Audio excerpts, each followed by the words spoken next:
all yogic practices, doesn't matter what you're doing, whether you do asana, yama, niyama, pranayama, asana, whatever, dharana, dhyana, samadhi, shunya, whatever you may be doing, essentially all of it is coming from the fundamentals of bhuta shuddhi or cleansing the elements. Or if you cannot cleanse, if you're such a hopeless case, transcending the elements. Vibhuti, that's why. Beyond the elements. If you cleanse the elements, you will live a wonderful life. If you're beyond that, the best thing is to transcend. Forget about living a beautiful life, just transcend the life. Because living a beautiful life is a more complex situation than transcending. Transcending means you're beyond it. What's beyond is not bothered by so many complexities of the physicality. But if you want to be in the physical and still above that, then it takes a little more mastery over the physical. If you have no mastery over the physical, you will get enslaved to the physical. So bhuta shuddhi essentially means you want to first cleanse it so that slowly you come to your state which we call as bhuta siddhi. That means you have mastery over the elements. Everybody has some kind of capability with the elements, otherwise you wouldn't even live a normal life. Right now, how well organized the five elements are in your system decides how firm and stable and organically strong this body is. It's just… body is a play of five elements. So is the world, so is the universe. Everything is a play of five elements. In these five, unless you want to explore mystical dimensions, you don't have to bother about the space. So there are only four. Among the four, 72% of your body is just water. Just check and see.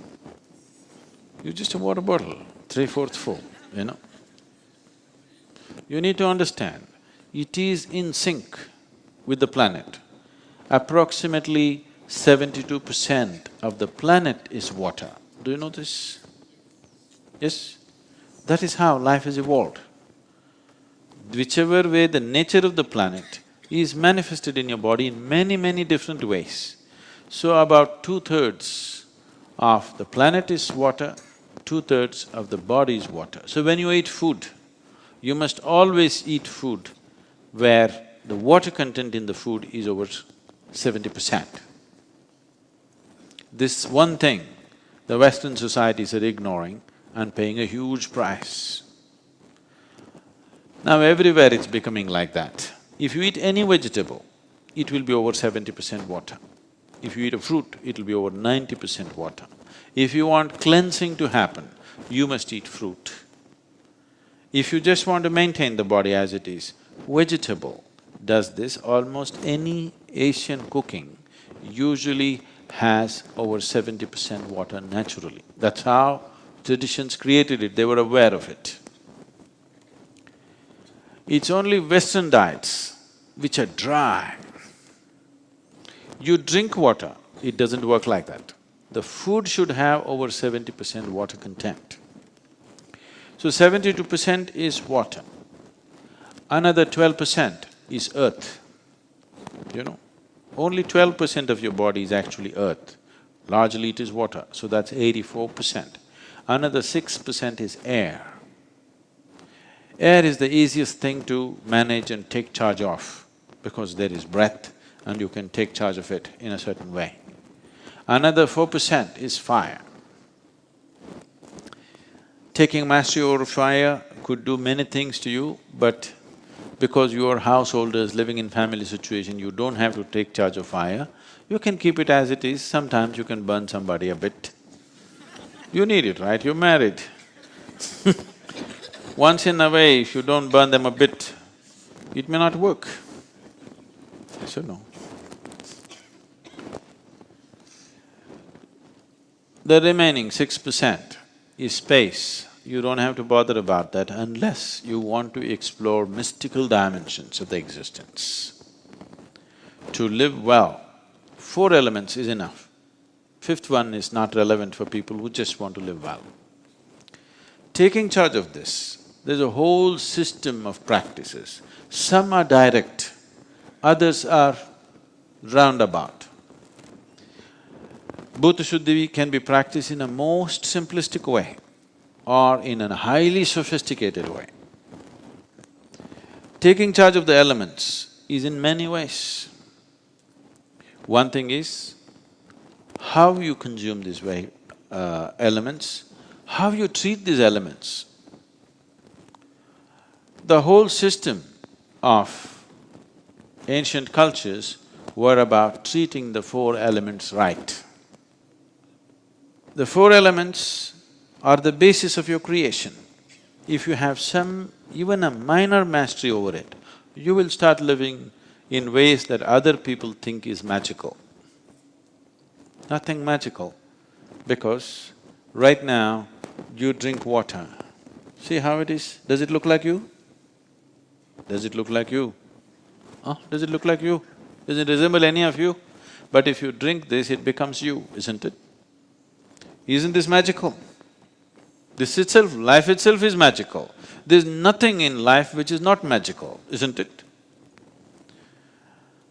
Just some disease got cured, that is not the miracle. Look at this becomes you. This is a phenomenal miracle, isn't it? Once you're capable of performing this miracle, you should be capable of many other minor things. Fixing an ailment or you damaged something, fixing it, all these things should be possible because you are creating the whole body from inside, isn't it?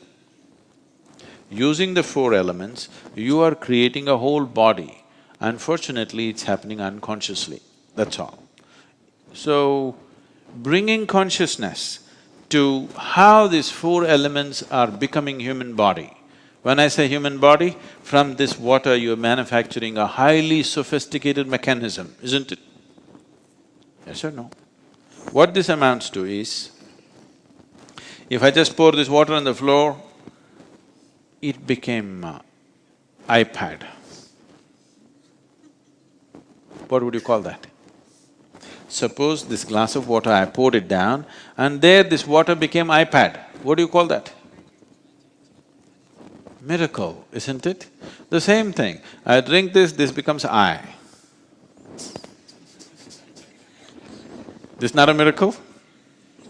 I was in the same trip, I came to Deagle Airport and there was a grumpy-looking security man. He asked, "Any fluids?" I said like this. He got irritated, he looked at me like this. Then he put my bag there, "Computer?" I said like this. He burst out laughing. We are too impressed with what's happening around us. What's happening within us is too big, isn't it? Yes? All computers are a small manifestation of this, isn't it? We are enamored with that, but not enamored with this. That is our problem. So, looking inward itself is Bhuta Shuddhi. If that's not possible for you, there are simple processes. There are practices, there are rituals, there are elaborate systems as to how to take charge of elements. Or if you don't know how to do it, somebody can perform something from which everybody can benefit. There are Bhuta Shuddhi rituals. For example, every month there is Panchabhuta Aradhana happening in the Dhyanalinga. You don't know how to do it. Somebody else will do it, you just sit there in the presence and benefit from that.